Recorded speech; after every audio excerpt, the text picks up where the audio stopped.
तर नमस्कार भावांनो, काय म्हणता, कसे आहेत? मस्त ना? मी पण मस्त आहे. तर तुम्हाला एक गोष्ट सांगतो भावांनो, आपले देव हे जर एखाद्याला काहीतरी देतात ना भावांनो, तर एखाद्याकडनं घेऊ पण शकतात ते.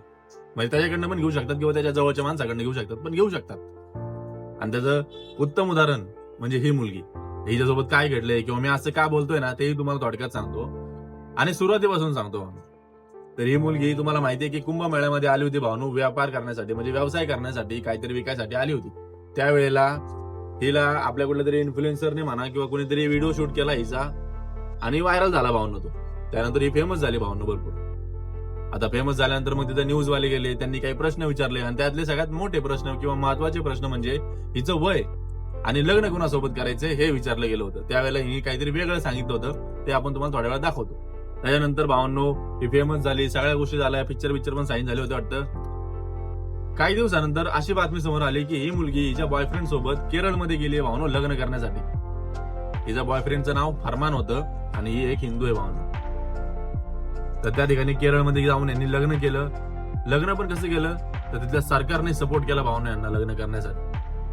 आता तुम्हाला तर हे माहिती असेल की नाही मला नाही माहिती, पण केरळमध्ये भावनो सगळ्यात जास्त लव्ह जिहाद घडतात भावनो. एका दिवसाला 50-50 मॅरेज सर्टिफिकेट बनतात भावनो त्या ठिकाणी, मुस्लिम आणि हिंदूंच्या.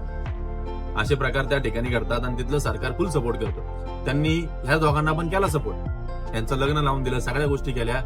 लग्न केल्यानंतर या पोरीने चांगला विरोध केला भावनो. हिच्या आई वडिलांना विरोध केला, आई वडिलांबद्दल काहीतरी चुकीचं बोलायचं न्यूज वरती येऊन, कशामुळं तिच्या त्या बॉयफ्रेंडसाठी. आता त्याच्यानंतर काही दिवसाआधी एक अशी बातमी समोर आली की या मुलीचं वय 16 आहे भावनो. म्हणजे ही मायनर आहे भावनो, लहान आहे, वय नाही हिचं लग्नाचं. आता हे हिला माहिती होतं बहुतेक, हिने तिला पावलं होतं, पण हिच्यामुळं त्रास किंवा अडचणीत कोण येणार माहितीये का आता? हिचा तो बॉयफ्रेंड फरमान. कारण त्याच्यावरती पॉस्को अंतर्गत गुन्हा दाखल करण्यात आलेला आहे आणि रेपचा पण एक गुन्हा दाखल करण्यात आलेला आहे. कारण 16 वर्षाच्या मुलीसोबत लग्न नाही तर काहीच करू शकत नाही, हे त्याला माहिती नव्हतं बहुतेक. आता हे झाल्यानंतर ते फरमानचे जे काही घरचे आहेत ना, त्याचे आई वडील, त्यांनी सुद्धा हात झटकलेत भावना त्याच्या याच्यामधनं. कारण विषय असा आहे की ही मुलगी राहते युपीला. ज्या पोलिसांनी यांच्यावरती गुन्हे दाखल केलेत किंवा यांना अटक केली आहे ना, युपी पोलीस आहे, योगी आदित्यनाथ यांची पोलीस येते. त्यांच्या इकडचा प्रकार जरा वेगळा आहे, बिल्डोजर चालतात, ते तुम्हाला चांगलं माहिती. तर तसा काही प्रकार घडू नये, त्याच्यामुळे त्यांच्या घरच्यांनी असं सांगितलं की फरमानचा आमचा काही संबंध नाहीये, तो आमच्या घरामध्ये राहत नाहीये, तो आमचा मुलगा नाहीये. आणि असं नाहीये की मी म्हणतोय म्हणून 16 वर्षाची, ही मुलगी स्वतः म्हणली की मी 16 वर्षाची आहे कुंभमेळ्यामध्ये.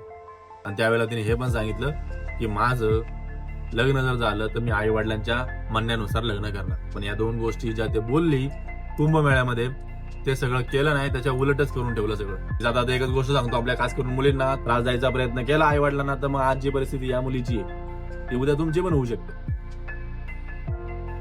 जय हिंद, जय महाराष्ट्र, जय शिवराय, जय शंभूराज.